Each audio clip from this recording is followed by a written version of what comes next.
जय श्री कृष्ण दोस्तों, हमारे YouTube चैनल में आपका स्वागत है। महाभारत युद्ध आरंभ होने से ठीक पहले भगवान श्री कृष्ण ने अर्जुन को जो उपदेश दिया वो श्रीमद् भगवद गीता के नाम से प्रसिद्ध है। यह महाभारत के भीष्म पर्व का अंग है। गीता में 18 अध्याय और 700 श्लोक हैं। गीता की गणना प्रस्थानत्रयी में की जाती है, जिसमें उपनिषद और ब्रह्म सूत्र भी सम्मिलित हैं। अतएव भारतीय परंपरा के अनुसार गीता का स्थान वही है जो उपनिषद और धर्म सूत्रों का है। महाभारत के युद्ध के समय जब अर्जुन युद्ध करने से मना करते हैं, तब श्री कृष्ण उन्हें उपदेश देते हैं और कर्म व धर्म के सच्चे ज्ञान से अवगत कराते हैं।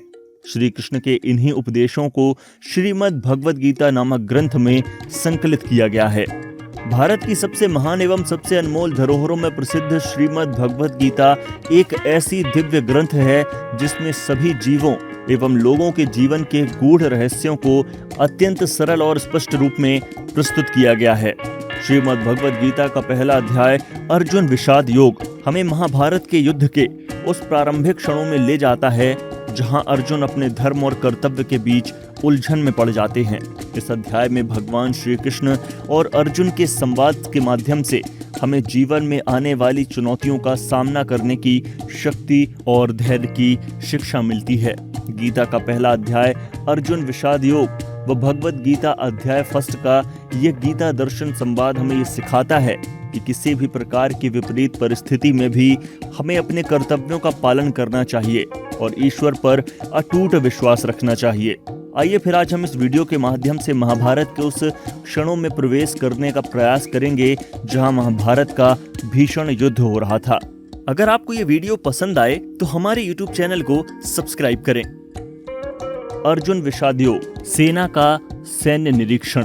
श्रीमद् भगवद गीता का पहला अध्याय अर्जुन विषाद योग, जिसे सेना का सैन्य निरीक्षण या सैन्य निरीक्षण के नाम से भी जाना जाता है, यह एक बहुत ही महत्वपूर्ण और प्रभावशाली अध्याय है।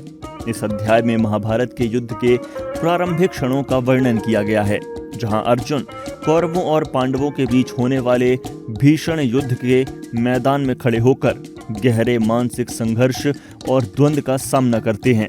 अर्जुन का यह आत्म संघर्ष और उनके मन में उठने वाले संदेह और कर्तव्य के प्रश्न गीता के अन्य सभी अध्यायों के लिए आधार प्रदान करते हैं। इस अध्याय में अर्जुन अपने धर्म, कर्तव्य और जीवन के वास्तविक उद्देश्य से भटक जाता है और युद्ध करने से मना करता है। अर्जुन के इन्हीं विषाद व दुविधाओं को दूर करने के लिए भगवान श्री कृष्ण गीता का उपदेश अर्जुन को देते हैं, जिसके बाद ही अर्जुन का मनोबल वापस आता है और युद्ध करने के लिए तैयार हो जाता है। श्रीमद् भगवद गीता भारतीय दर्शन और धर्म का एक अनमोल ग्रंथ है, जिसमें जीवन के विभिन्न पहलुओं पर गहन विचार प्रस्तुत किए गए हैं। इसके प्रत्येक अध्याय का बहुत महत्व है। उनमें से ही एक भगवद गीता का पहला अध्याय है अर्जुन विषाद योग, जिसमें महाभारत के युद्ध के प्रारंभ में अर्जुन के मन की स्थिति को दर्शाया गया है।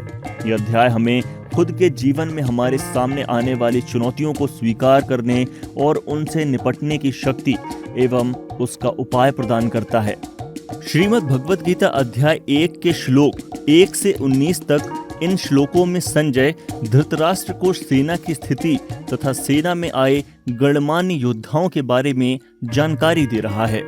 भगवद गीता अध्याय 1 के श्लोक 20 से 23 श्लोकों में अर्जुन कह रहा है कि भगवान, मेरे रथ को दोनों सेनाओं के मध्य ले चलो ताकि देख लूं कि मेरे सामने टिकने वाले कौन कौन से योद्धा हैं। भगवद गीता अध्याय 1 के श्लोक 24 से 25 में वर्णन है कि भगवान कृष्ण ने रथ को दोनों सेनाओं के मध्य में खड़ा करके अर्जुन से कहा कि देख सामने खड़े राजाओं तथा कुरुवंशियों को। भगवद गीता अध्याय 1 के श्लोक 26 से 45 तक के श्लोकों में वर्णन है कि अर्जुन ने युद्ध के लिए तत्पर अपने ही संबंधियों, पुत्रों व पौत्रों, साले एवं ससुरों को मरने मारने के लिए आए हुए देखा तो श्री कृष्ण जी से विशेष विवेक से कहा कि सामने खड़े मासूम बच्चों, अपने साथी व चचेरे भाइयों व संबंधियों को देखकर मेरा शरीर कांप रहा है, धनुष हाथ से गिर रहा है, मैं खड़ा भी नहीं रह पा रहा हूँ, अपने ही जनों को मारना अच्छा महसूस नहीं कर रहा हूँ। हे कृष्ण, ना तो मैं विजय चाहता हूँ ना ही राज्य का सुख, चूंकि उनको जो स्वयं अपने राज्य व जान की परवाह चिंता न करके मरने को तैयार हैं, उन्हें मारकर मैं राज्य नहीं चाहता। मैं बंधुओं व पुत्र तथा पौत्रों को मारना नहीं चाहता, चाहे मुझे तीनों लोकों का राज्य भी क्यों न मिलता हो। फिर पृथ्वी के राज्य के लिए तो क्यों पाप करूं? इनको मारने से तो पाप ही लगेगा। ऐसे कुकर्म करके हम कैसे सुखी हो सकते हैं? ये सामने खड़े राजा लोग तो मोह माया में अंधे हो रहे हैं, फिर हमें तो ज्ञान है। ऐसा क्यों करें कि कुल का नाश होने पर दूसरे दुष्कर्मी लोग हमारी स्त्रियों को बलात् तंग करेंगे, वर्ण शंकर संतान हो जाएगी, पतिव्रता धर्म नष्ट हो जाएगा तथा धर्म कर्म न करने से नरक के भागी हो जाएंगे। वास्तव में हम बहुत पापी हैं जो अपने ही बंधुओं को स्वार्थवश मारने को तैयार हो गए हैं। भगवत गीता अध्याय 1 के श्लोक 46 में अर्जुन ने कहा कि भगवान, इस पाप को बचाने के लिए यदि धृतराष्ट्र के पुत्र मुझ निहत्थे को मार दें और युद्ध न हो तो भी मैं स्वयं मरना बेहतर समझता हूँ कि एक मेरे मरने से लाखों बहन विधवा होने से बच जाएंगी तथा लाखों मासूम बच्चे अनाथ होने से बच जाएंगे।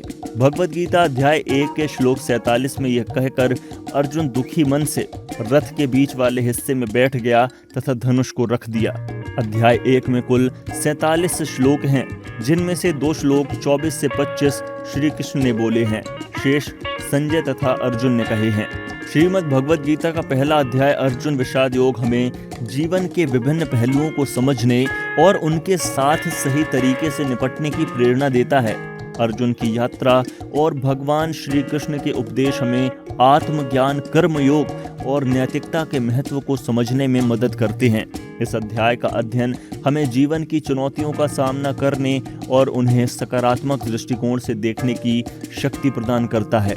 भगवत गीता का यह अध्याय हमें सिखाता है कि जीवन में संघर्ष और द्वंद्व जरूर आते हैं, लेकिन सही मार्गदर्शन और आत्मविश्वास के साथ हम उनका सामना कर सकते हैं और सही निर्णय ले सकते हैं। तो मिलते हैं एक नए वीडियो के साथ, तब तक के लिए जय माता दी। यहाँ दी गई जानकारी इंटरनेट पर उपलब्ध सामान्य मान्यताओं और जानकारियों पर आधारित है। हमारे YouTube चैनल इसकी पुष्टि नहीं करता है।